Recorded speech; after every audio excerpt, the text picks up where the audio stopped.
입니다. 항상 못된 시댁 식구들에게 통쾌한 복수를 하는 이야기들을 골라서 자주 듣고 있어요. 저에게도 그리 심각하진 않지만 제 인생에서는 큰 충격으로 다가왔던 사건이 있어서 여러분들에게 이야기를 해볼까 합니다. 마마보이 남편과 아들만 끼고 돌던 시어머니에 대한 이야기예요. 그러면 그 숨쉬는 부족하지만 제 이야기를 시작해 보겠습니다. 남편과 저는 지인의 소개로 처음 만나게 되었습니다. 20대 후반, 아직까지는 결혼 생각도 급하지 않았고 한참 일하고 친구들과 여행 다니기 좋아하던 저는 굳이 소개팅을 해야 할까 싶었지만 제발 한 번만 만나보라는 지인의 부탁 때문에 마지못해 그 자리에 나가게 되었어요. 안녕하십니까? 저는 김인혁이라고 합니다. 연수 씨를 이렇게 만나 뵙게 되어서 정말로 영광으로 생각합니다. 긴장을 많이 했는지 제 얼굴도 제대로 쳐다보지 못하고 인사를 하는 그 남자를 보며 저는 저 사람이 대체 왜 저렇게까지 떠는지 몰랐어요. 그런데 알고 보니 그 남자는 저를 이미 알고 있었더라고요. 사실 제가 연수씨 사진 보고 반해서 소개 좀 시켜달라고 조른 겁니다. 그래서 이렇게 나와주셔서 정말 감사드려요. 지인을 통해 제 사진을 보고 저를 소개해달라 자리를 마련했다는 남자의 설명을 듣고 저는 당황스럽기까지 했었습니다. 사실 인혁씨의 첫인상이 제 스타일은 아니었어요. 인상은 서글서글하니 좋아 보였지만 살짝 통통한 체격에 숫기 없는 듯한 모습이 제가 바라던 이상형과는 거리가 멀었죠. 그래도 지인의 부탁으로 나간 자리였기에 마음에 들지 않는다고 박차고 일어날 수는 없었습니다. 억지로 엉덩이를 붙이고 앉아는 있었지만 저는 남자가 마음에 들지 않았고 그냥 일회성 만남으로 적당히 시간만 때우다 나오려고 했었죠. 그렇게 별 의미 없고 어색한 첫 만남 자리가 끝이 나고 저는 다른 좋은 인연을 찾으시라는 말로 거절을 대신했습니다. 제가 그 정도로 말을 하면 금방 포기를 할 줄 알았는데 그 남자는 참 끈질겼어요. 제가 연수 씨한테 어울리지 않는 남자라는 거 알고 있습니다. 그래도 제가 연수 씨에게 잘 맞출 자신이 있어요. 뭐든지 연수 씨 원하는 대로 할 테니까 딱 3번만 만나주세요. 예? 그러고도 마음이 안 느끼신다면 그때 제가 깔끔하게 포기하고 다시는 만나달라고 하지 않겠습니다. 죽은 사람 소원도 들어준다는데 제발 제 소원 한 번만 들어주세요. 제가 정말 마음에 들었는지 그렇게까지 부탁하는 사람을 보며 저도 매몰차게 거절만 할 수는 없었습니다. 결국 저는 마지 못해서 그 남자의 부탁을 들어주기로 했고 앞으로 3번의 만남을 약속하게 되었습니다. 솔직히 그때는 설마 3번을 더 만난다고 해서 제 마음이 달라질 거라고 생각하지 않았어요. 제 이상형이 아니었던 것도 확실했고 그런 상황에 3번이든 30번이든 더 만나봤자 좋아질 것 같지 않았으니까요. 하지만 인혁씨는 고작 3번의 만남만에 제 생각을 바꾸어 놓았습니다. 저를 만날 때마다 제가 마치 공주가 된 것처럼 대해주며 제게 지극정성을 다하는 인혁씨의 모습에 저도 모르게 점점 마음을 열어가게 되었어요. 고작 3번의 데이트였지만 그 3번의 만남 동안 인혁씨는 정말 정성을 다했습니다. 내가 뭘 하고 이렇게까지 하나 싶을 정도로 착한 그 남자의 모습에 저도 감동을 했던 건지 그 뒤로도 계속 만남을 가지게 되었어요. 인혁씨는 첫눈에 반할 만한 남자는 아니었지만 요즘 보기 드물 정도로 착하고 순진한 남자였습니다. 웃을 때마다 고개를 돌려 수줍게 웃어 보이는 그 모습에 제가 넘어갔던 것 같아요. 결국 저희는 그렇게 연애를 시작하게 되었습니다. 연애 생각이 별로 없던 저의 마음을 돌릴 정도로 제게 잘 보이려 애를 쓰던 남편은 연애 후에는 이전보다 더 잘하려 애를 쓰며 제게 완벽히 맞추어 주었어요. 처음 연애를 할 때 제게 궁금한 게 많다며 이것저것 사소한 것까지 묻던 남편은 이후로 제 음식 취향, 성향 심지어는 제가 좋아하는 향수의 느낌까지 신경 쓰면서 말 그대로 저를 위한 남자가 되어갔죠. 옷 샀어? 이거 내가 좋아하는 색인데 예쁘다. 근데 인혁씨가 이런 컬러 좋아하는지 몰랐는데? 당연하지. 연수 내가 좋아하는 색으로 일부러 고른 건데. 뭐야? 내가 좋아한다고 옷 색깔까지 맞추는 거야? 그럼 내가 무슨 취향이 있나? 그냥 연수 내가 좋아하는 대로 맞추는 거지. 연수 내가 좋아하는 거라면 나도 다 좋아. 제가 좋아하는 것은 자기도 좋다던 남편은 데이트를 할 때면 제가 좋아하는 음식을 먹고 영화도 제가 좋아하는 장르의 영화를 보고 자기는 전시 같은 건 좋아하지도 않으면서 제가 좋아한다는 이유로 매번 새로운 전시들을 알아와서 저를 데려가 주곤 했습니다. 그렇게 만나오다 보니 남편은 어느새 저보다 제 취향을 더 잘 아는 사람이 되어 있었습니다. 세상 어떤 사람보다 나를 더 잘 알고 내게 모든 것을 맞춰주는 남편을 보며 저의 주변 사람들은 그런 무한한 사랑을 받는 저를 참 부러워했습니다. 그렇게 서로 마음이 깊어진 저희는 결국 결혼까지 약속을 하게 되었습니다. 사랑과 연애에도 잣대가 있는 건지 연애나 결혼에 별 생각 없던 저도 남편을 만나 결국 결혼까지 생각하게 되었네요. 결혼을 약속하고 걱정하며 시어머니께 인사를 드리러 갔던 저는 저를 누구보다 반겨주시는 시어머니를 보며 마음을 놓았습니다. 어머, 네가 연수구나. 세상에, 그동안 말만 들었지. 이렇게 보게 되니 너무 반갑다. 그동안 얼마나 보고 싶었는지 몰라 궁금했지만 내가 괜히 젊은 사람들 귀찮게 할까봐 말도 못 꺼냈지. 그래도 이렇게 만나니 참 좋구나. 저도 어머님 뵈어서 기뻐요. 늦게 인사드려서 죄송합니다. 죄송은 무슨, 우리는 네가 우리 집에 찾아와 준 것만으로도 고맙지. 제게 다른 것은 아무것도 묻지도 않으시고 마냥 저를 반기시는 시어머니를 보며 저는 남편이나 시어머니나 다들 참 좋은 분들이라는 생각을 했어요. 어머님 혼자 아드님을 키우시면서 고생도 많으셨을 거고 그만큼 욕심도 있으셨을 텐데 시어머니는 제게 뭐 하나 바라지 않으시고 저희의 결혼을 축복해 주셨습니다. 그런 덕분에 저희는 별다른 문제 없이 무사히 결혼식까지 잘 치를 수가 있었죠. 하지만 꿈만 같을 줄 알았던 저의 행복한 결혼 생활에는 남들은 모르는 이면이 있었습니다. 남편이 홀어머니 밑에서 자라서 어머니와 각별하다는 건 알고 있었지만 그걸 가지고 크게 걱정하지는 않았어요. 하지만 결혼 후 알게 된 남편의 진짜 모습에 저는 크게 당황스러웠습니다. 분명 결혼식까지는 제 의사대로 따라주고 별말 없던 남편이 정작 결혼 후에는 제 말이 아니라 어머님 말씀을 들으면서 사소한 것 하나까지 어머니에게 물어보며 어머니가 시키는 대로 하려 하는 겁니다. 오빠 공과금이 미납이라는데 알고 있었어? 아, 그거 내려고 했는데 깜빡했네. 내가 저번에 계좌이체 신청해 놓으라 그랬는데 안 했어? 계좌이체 해두면 매번 안 내도 되잖아. 아, 그게 있잖아. 내가 엄마한테 물어봤는데 계좌이체 해두면 가끔 2번 빠져나가거나 잘못 이체되는 경우가 있대. 그런 건 매번 일일이 확인하고 해야 한다고 엄마가 하지 말래. 뭐? 그걸 뭐하러 어머님께 물어본 거야? 엄마가 우리보다 더 잘 아니까 물어본 거지. 알고 보니 남편은 너무나 심각한 마마보이였어요. 뭐 이런 걸 물어보나 싶을 정도로 사소한 것 하나하나까지 다 시어머니에게 물어보고 실천을 하는 성격이었던 거죠. 처음에는 중요한 것도 아닌데 그렇게까지 하는 게 이해되지 않았지만 남편이 여태 살아온 습관이라기에 이해를 하려 했습니다. 결혼 전 습관이니 결혼하고서는 천천히 고쳐가면 될 거라고 생각했거든요. 그런데 남편의 의존도는 제 생각보다 심각한 수준이었어요. 말을 하려면 자기 얘기만 하면 될 것을, 심지어는 제 얘기까지 모두 전해서 남편은 별것 아닌 것부터 부부 사이에만 나눠야 할 중요한 일까지 모두 시어머니에게 전달하고 있었습니다. 연수, 너 너희 집에 둘밖에 없다고는 하지만 잠잘 때는 옷도 바지도 입고 자야 한다. 여자는 착오로 하체랑 배가 따뜻하게 지내야 했네. 아니, 인혁이한테 물어보니까 매번 자기 전에 덥다면서 바지를 벗거나 반바지를 입고 잔다며? 그거 좋지 않아. 내가 애도 빨리 가지고 싶다며? 그러면 더 내 몸에 신경을 써야지. 그리고 너희 부부 관계하는 날은 내가 받아와 주마. 내가 잘 아는 용한 사람이 있는데 그 사람이 받아준 날 애를 가지면 아주 똘똘한 애가 나온단다. 어머니 감사하지만 그런 건 저희 부부가 알아서 할게요.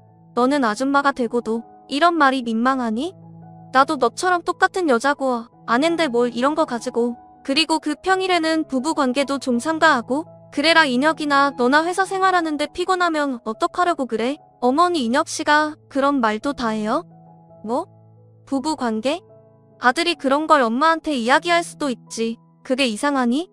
아까도 말했지만 뭘 이런 거 가지고 민망해하고 그러니?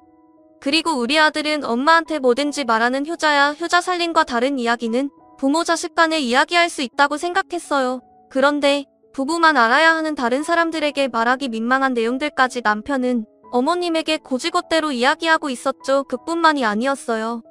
저희 친정일까지 할 말 안 할 말 가리지 못하고 모두 시어머니에게 전했고 남편에게서 제 소식을 전해 듣던 시어머니는 저의 일거수일투족을 감시하듯 제게 잔소리를 하셨습니다. 남편이 시어머니에게 가리는 말이 없다 보니 시어머니는 사사건건 저희 일에 참견하며 저를 피곤하게 만들었죠. 기가 막혔던 저는 남편에게 크게 화를 내며 따져 물었습니다. 오빠, 뭐야 대체 어머니한테 무슨 얘기까지 전하는 거야? 어머니가 어떻게 우리 사이의 일이며 내 개인적인 얘기까지 다 알고 계셔?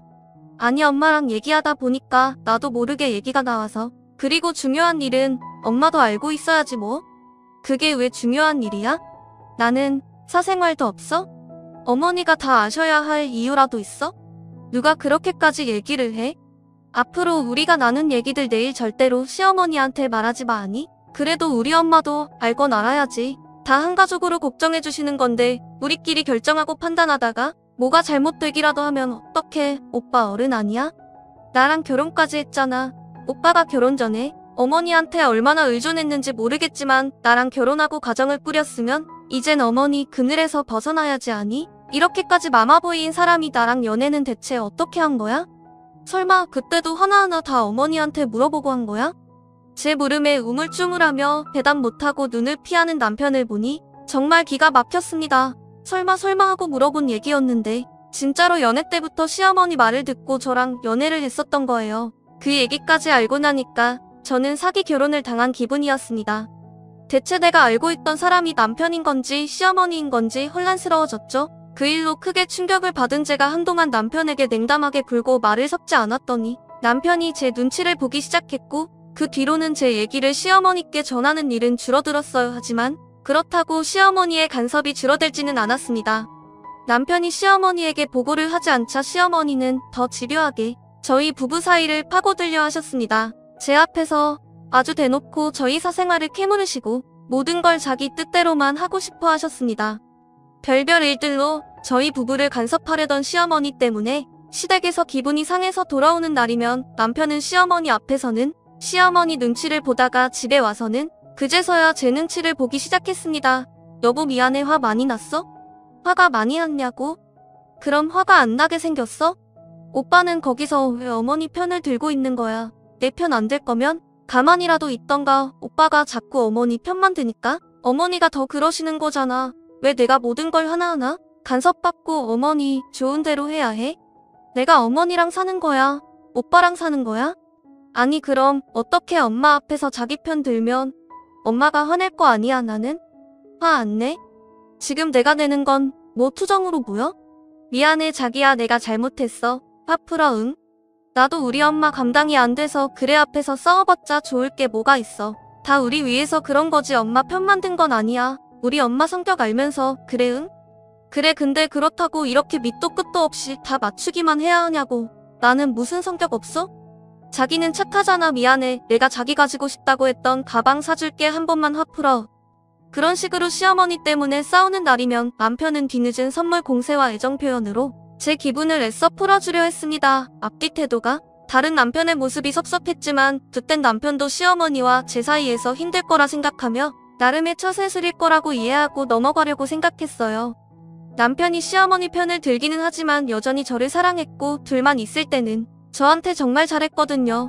그런 와중에 제게 스트레스가 되는 일은 또 하나 있었습니다. 바로 임신 문제였어요. 결혼을 하고 빨리 아이를 가지고 싶었던 저는 임신을 위해 노력을 해왔지만 임신이 바로 되지 않았습니다. 물론 좀 더 기다려봐도 되겠지만 저는 혹시나 싶은 마음에 혼자 병원에서 검사를 받아보기도 했어요. 다행히 제게는 아무 문제 없다고 했지만 저는 혹시 남편에게 다른 문제가 있는 건 아닐까 걱정이 되었죠. 아직 그렇게 걱정할 정도는 아니지 않아? 기다리면 찾아오겠지. 자기가 너무 마음이 급한 것 같아. 그래도 혹시 모르잖아. 나는 검사 받아봤는데 아무 문제 없대. 혹시 모르니까 오빠도 받아봐. 아니면 나랑 같이 가던가. 꼭 그렇게까지 해야 하나? 에휴 알았어.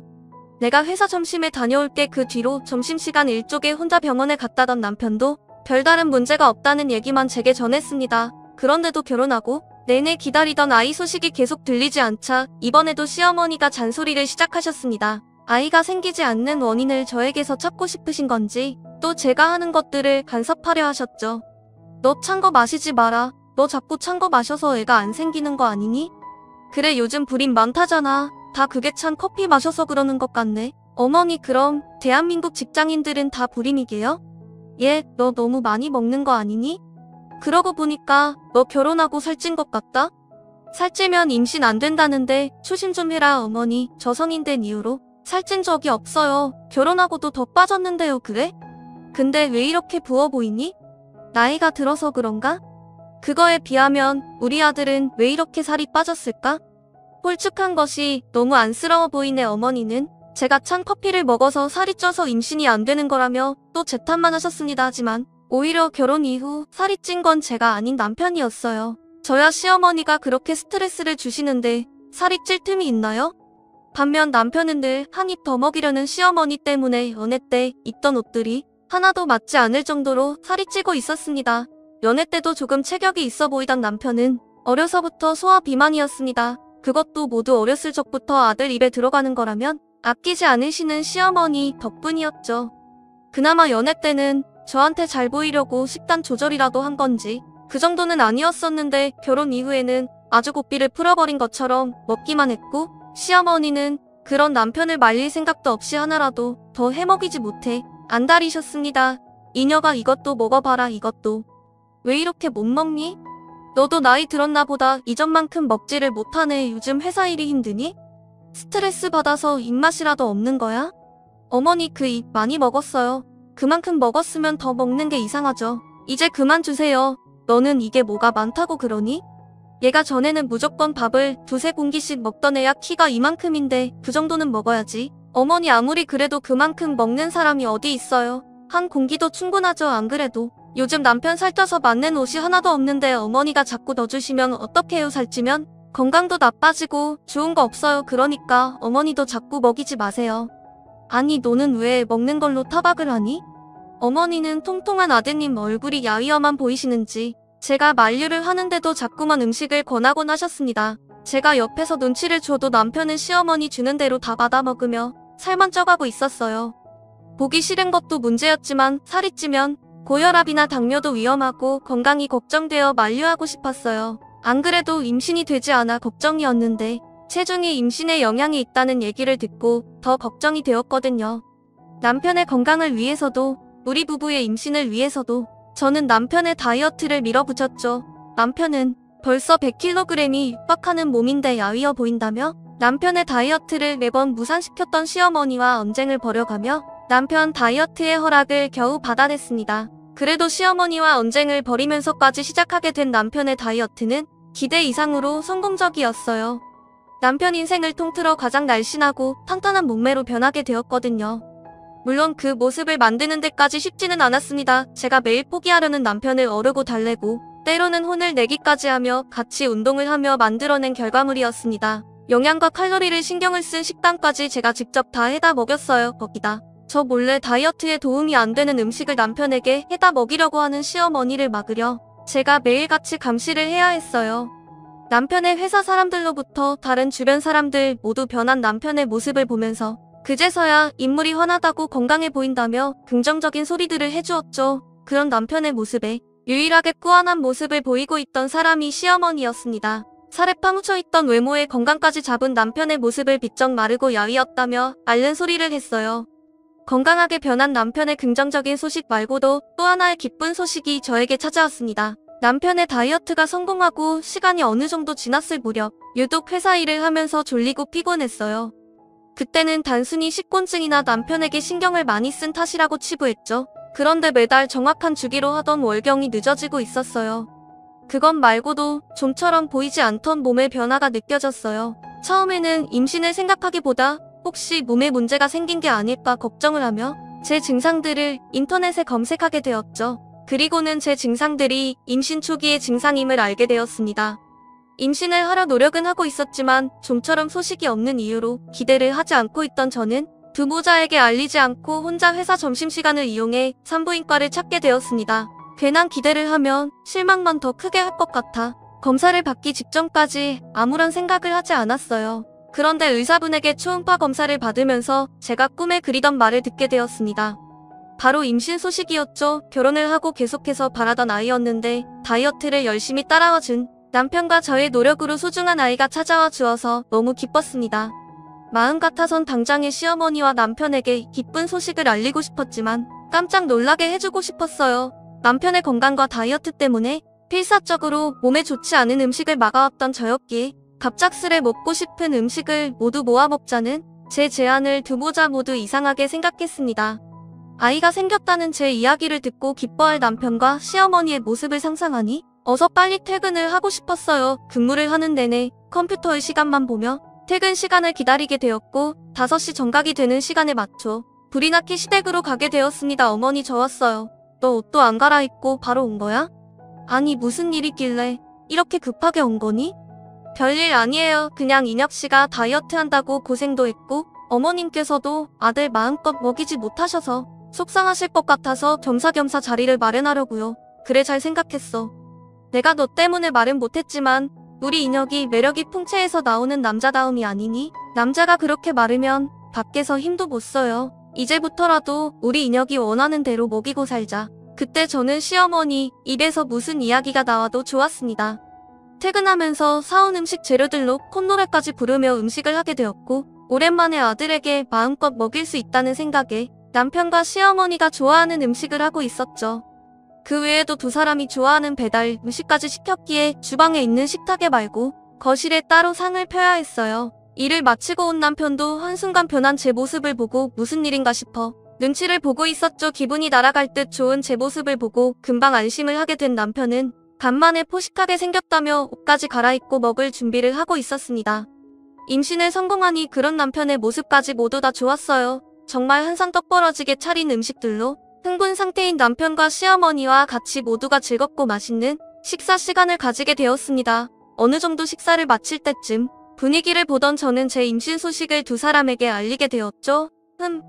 아내로서 며느리로서 제가 할 말이 있어서 이렇게 모두가 즐거운 시간을 만들었습니다. 어쩐지 평범한 날은 아니다 싶었어. 당신 승진한 거야? 아니면 보너스라도 받았어? 아, 당신 로또 됐구나. 아니야, 그보다 더 좋은 거야. 당신한테도 어머님께도 도대체 뭐길래 이렇게 뜸을 들이냐? 어서 말해봐라 어머님. 여보, 저 임신했어요. 요즘 통몸이 이상해서 문제라도 있나 싶어서 오늘 산부인과에 갔는데 글쎄 임신이래요. 아직 3주차라 조심해야 한다는데 어떻게 저 혼자만 이 소식을 알고 있겠어요. 여보, 드디어 당신도 아빠가 된 거야. 어머님, 제가 예쁜 손주 보여드릴게요. 그 기쁜 소식을 듣고도 난리를 피우고 있는 건 저 혼자였습니다. 무슨 일인지 남편과 시어머니는 얼굴이 굳어가며 임신 소식에도 반응을 하지 않고 있었어요. 내가 너무 갑자기 말해서 다들 놀라셨어요? 밥 먹기 전에 말해야 했나? 제 물음에도 아무런 말이 없던 시어머니와 남편은 서로 눈짓을 하며 사인을 보냈죠. 아니? 너무 놀라서 그런 거지. 근데 당신 정말 임신 맞아? 다른 병원 가서 확인해 봐야 하는 거 아니야? 그때는 그렇게 노력해도 안 되던 임신이 갑자기. 응? 무슨 소리야? 오늘 내가 직접 산부인과 가서 초음파로 확인했다니까? 여기 사진도 있잖아. 그래? 그래도 또 모르지. 의사가 잘못 확인했을 수도 있고 혹시 당신이 처음에 생각한 것처럼 혹이나 그런 문제를 잘못 봤을 수도 있고 이왕 확인하는 거 확실하게 한 번 더 확인해보자 뭐. 사진까지 있는데 믿지를 못하겠다고? 인혁이가 뭐. 아니, 확실히 확인해보려고 하는 거니까 지금 당장 확인을 해보자는 거지. 무슨 말인지 모르겠지만 초음파 사진을 보여줘도 믿지 않는 두 사람은 굳이 지금 확인을 해야겠다며 야간 진료가 있는 산부인과까지 찾아 확인을 하자고 했습니다. 그때까지도 용문을 몰랐던 저는 단순히 두 사람이 괜한 실망을 하고 싶지 않아 재차 확인을 하고 싶어 한다 생각했어요. 그렇게 도착한 산부인과에서도 야간에 임신검사를 받으러 온 저희를 이상하게 봤어요. 병원 내 주위를 둘러보아도 다들 급한 문제로 온 임산부들이 많았지 저처럼 검사를 굳이 야간 진료 시간까지 받으러 온 사람은 없었죠. 그렇게 검사 예약을 하고 진료를 받게 되었습니다. 의사 선생님과 함께 검사실로 가족 모두 몰려가 확인을 하게 되었죠. 너무나도 당연하게도 초음파 화면에는 이전 사진과 같은 아기의 모습이 보였습니다. 의사 선생님도 그 화면을 정지시켜 남편과 시모에게 보여주고 3, 4주차 되어 보인다며 설명까지 해주었어요. 이쯤 확인이 되었으면 기뻐할 만도 한데 시모와 남편의 얼굴은 더 굳어져 있었습니다. 저와 가족들에게 다른 설명을 위해 옆 진료실로 의사 선생님이 가게 되자 곧바로 시모가 제 머리채를 잡고는 쥐어뜯기 시작했습니다. 아, 어머님 아파요. 도대체 왜 이러세요? 뭐? 왜 이러세요? 이 년이 보자 하니까 누굴 바보로 하나. 나랑 내 아들이 그렇게 쉽게 보여? 내가 먼저 선수 쳐서 임신했다고 하면 잘했구나 하고 축하라도 해줄 거라 생각한 거야? 이 요망하고 고얀 것이.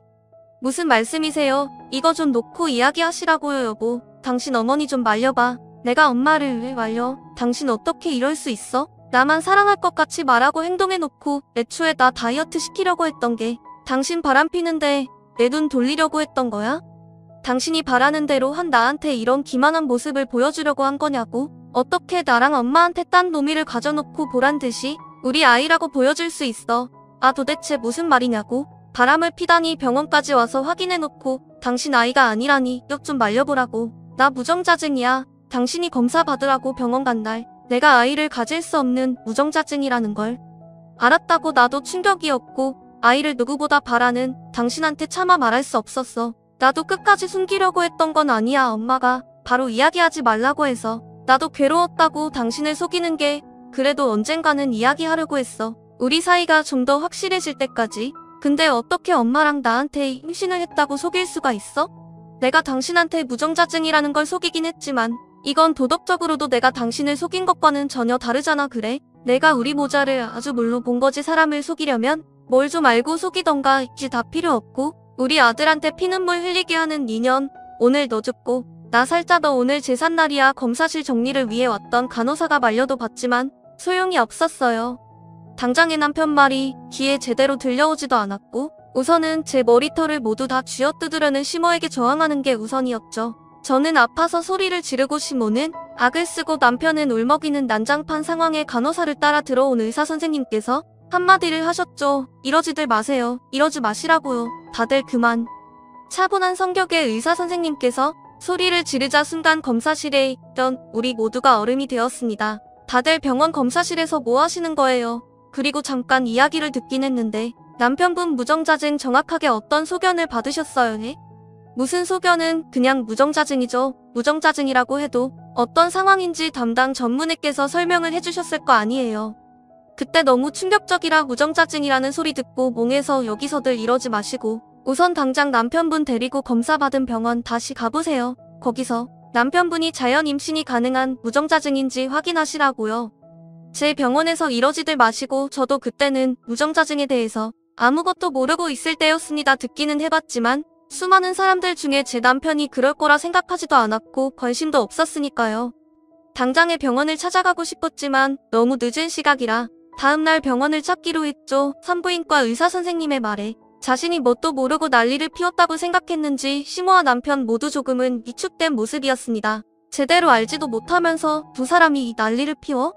내일 되면 다 밝혀지겠지. 난 자신 있어. 내일 나 오전 일만 하고 반찬할 테니까 당신 검사받은 병원 진료 예약해놔. 어머님도 꼭 오세요. 그리고 오늘 당신은 우리 집에 들어올 생각도 하지 말고. 그래도 내 집이기도 한데. 됐다. 연수 말대로 내일 되면 다 밝혀지겠지. 이녀가 우선은 우리 집에서 찾아줘야 자신 있었어요. 결혼을 하고는 일 관련 제외하고 다른 남자랑 말 한 번 섞지 않았던 저였는데 그런 저를 불륜녀 취급하다니 시모와 남편에게 화가 잔뜩 나서 잠도 제대로 청하지 못했습니다. 임신 초기에는 다른 때보다 더 조심해야 하는데 괜히 저 두 사람 때문에 소중한 아기에게 안 좋은 영향이 갈까 걱정이 되었습니다. 다음날 남편과 시모 그리고 저는 남편이 무정자증을 검사받은 병원에 모두 모였습니다. 보자. 김인혁 씨. 저번에 오셔서 무정자증 소견 받으셨네요. 온 가족까지 오신 거면 저번에 말씀드린 수술 관련으로 오신 건가요? 아, 그게 제가 그때 정신이 없어서요. 무정자증이라는 이야기만 들어서. 정확하게 무슨 무정자증인가요? 정자는 생성되는데 배출되는 부분에 있어 문제가 있는 거라 그 시술이나 시험관으로는 충분히 임신이 가능하세요. 의사의 말을 듣고 흥분한 제가 의사 선생님에게 당황하는 남편을 대신해 물어봤습니다. 그러면 혹시 다이어트를 한다거나 신진대사가 좋아져서 아주 낮은 확률이지만 자연 임신도 가능한 거죠? 글쎄요. 그 0 몇 %의 가능성이 있긴 한데 그 아예 불가능하다고는 할 수 없죠. 그 반드시 운동을 해서 막힌 곳이 뚫리지는 않습니다만 그 여러 상황이 겹치고 상황이 맞아떨어진다면 가능할 수도 있겠죠. 의사 선생님의 그 말 한마디로 모든 상황이 끝이 났습니다. 망치로 머리 한 대를 맞은 것처럼 멍하니 서 있는 시모와 남편을 두고 저는 병원을 나와 곧바로 집으로 향했습니다. 당장 짐을 챙겨 친정으로 들어가려고 했어요. 괜히 두 사람과 이야기를 하고 저 혼자 소리 높여 화를 내어봤자 아이에게 안 좋은 영향만 있으니까요. 남편과 시모 두 사람을 꼴도 보기 싫었습니다. 제가 병원을 나온 것을 뒤늦게 알아차리고 급하게 집으로 온 두 모자는 짐을 챙기고 있는 저에게 쭈뼛쭈뼛 옆으로 와서는 죽은 듯이 고개만 숙이고 기어들어가는 목소리를 내었습니다. 여보 미안해. 당신 의심해서 내가 정말 죽을 죄를 지었어. 나도 당신도 아기를 많이 기대했으니까 내 입장에서는 나 때문에 애를 못 가지게 되는 게 충격이라 다른 설명은 듣지도 못했어. 물론 그렇다고 당신을 의심한 내가 나쁜 놈이야 죽일 놈이라고 그래 연수야 나도 어제 너무 흥분해서 너한테 잘못을 했다. 어른이 돼서 차분히 생각을 먼저 해야 했는데 미안하다. 내가 다 잘못한 거다. 듣기 싫고요. 나 친정으로 가 있을게. 그리고 우리 이혼하자. 애초에 믿음 따위가 없는데 부부라고 할 수 있겠어? 뱃속의 아기는 나 혼자 잘 키울 수 있어. 처음 생각한 것처럼 당신 아이라고 생각하지 말고 아이한테 찾아올 생각도 하지 마. 여보 정말 내가 잘못했어. 내가 죽을 죄를 지었다고. 이번만 용서해줘. 절대 이런 일은 두 번 다시는 없을 거야. 이번만 용서해준다면 앞으로는 당신이 하라는 거 뭐든지 다 할게 제발. 그래 연수야 내가 이렇게 무릎 꿇고 빌마. 내가 죄인이야. 죄인 지금까지 내가 인혁이 끼고 돌아서 마음에 안 들어하는 것도 안다. 이번 일만 우리 두 모자 용서해주면 내가 다시는 내 마음에 안 드는 행동하지 않으마. 내가 잘못했어. 내 바짓가랑이를 붙잡고 참을 눈물을 흘리면서 사정을 하는 두 모자였어요. 그때 저는 앞뒤 생각할 것 없이 불륜녀로 취급한 두 모자에게 무척이나 화가 난 저였기에 그러한 말들이 귀에 들어오지도 않았고 곧장 짐을 챙겨 친정으로 들어가게 되었죠. 임신을 해서 한창 기분 좋아하고 있을 딸이 짐까지 챙겨 친정으로 오자 친정 부모님도 놀라셨습니다. 걱정하는 부모님을 보니 그제서야 참고 있던 눈물이 터져나왔어요. 그리고 어제 오늘 있었던 이야기를 하게 되었죠. 진정하라며 저를 다독이는 부모님께서는 다정한 목소리와 달리 무척이나 화가 나신 모습이었습니다. 아무 잘못도 없는 자식이 괜한 억지 오해를 뒤집어 쓰고 있었으니 화가 나실 만도 했죠. 저녁이 되어 무슨 낯짝인지 모르겠지만 친정 부모님 댁으로 두 보자가 찾아왔습니다. 여기가 어디라고 함부로 찾아옵니까? 어제는 우리 딸아이에게 이상한 여자 취급을 하더니 하루도 안 돼서 태도가 바뀝니까? 딸이 용서를 해도 내가 용서 못하니까 돌아가세요. 사돈 정말 죄송합니다. 제가 이렇게 사돈 앞에서 무릎 꿇고 빌겠습니다. 정말 오해였어요. 아니 오해라도 그렇게 하지 말았어야 했는데 정말 연수한테 미안합니다. 사돈께도 죄송해요. 장인어른 무슨 말씀하셔도 다 받아들이겠습니다. 제가 잘못한 거니까요. 제가 죽을 죄를 지었어요. 그 후에도 두 보자는 매일같이 저희 부모님 댁으로 찾아와 간절하게 빌고 또 빌었습니다. 물론 그 모습에 당장 화가 풀리진 않았지만 저도 제 감정을 가라앉히고 차분하게 미래를 생각해봤어요. 그간 마마보이처럼 행동하는 남편과 이를 이용하는 시모 문제가 있긴 했지만 그렇다고 제가 아주 힘들고 모진 시집살이를 사는 것도 아니었고 당장의 자신의 상황을 오해한 사람 입장에서는 눈이 돌아 행동할 수도 있다고 생각했습니다. 무엇보다 화가 나서 막말을 내뱉긴 했지만 아직도 남편을 사랑하고 있었어요. 앞으로 이런 일이 두 번 다시는 없도록 다짐을 받기로 하고 용서를 하기로 생각했죠. 나올 생각을 하지 않는 저를 기다리고 있는 두 모자를 만나러 집 앞으로 나왔습니다. 여보 나 정말 반성 많이 해. 이번만 용서해주면 당신이 죽으라면 죽고 살라면 살고 뭐든지 다 할게. 연수야 나도야. 앞으로 뭐든 내 말만 들으마. 말로만 해서 무슨 약속이 되겠어요. 또 어떻게 말을 바꿀 줄 알고요. 이미 불륜녀 취급까지 받았는데요. 아무리 생각해도 괘씸하지만 이번만은 오해라고 생각하고 용서해 드릴게요. 단 각서를 받아야겠어요. 각서 100장 1000장이라도 쓸게. 당신이 하라는 대로 다 하고 추상적인 각서 내용은 법적으로도 소용이 없을 것 같아서 저는 두 모자에게 제대로 겁을 주려고 법무법인 회사까지 찾아가서 법적으로도 효력이 있는 각서를 작성하게 되었습니다. 해당 사항을 어길 시 저에게 유리한 조건들로 작성을 하고 공증까지 받게 되었죠. 그 이후 두 모자는 제 말이라면 고지고대로 받아들이고 있어요. 남편은 더 이상 마마보이처럼 행동하지 않고 시모도 제 눈치를 보며 괜한 심기를 건드리지 않으려 행동을 조심하고 계시죠. 제 말에는 아예 토를 달지 않게 생각하는 것 자체를 바꿔버렸습니다.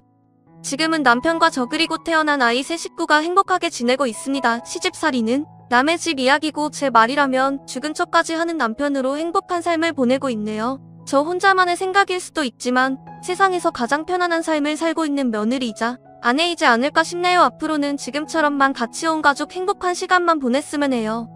그럼 저도 글을 이만 접고 구독자로 돌아가 새로운 사연을 기대하고 있겠습니다. 제 얘기 들어주셔서 감사합니다.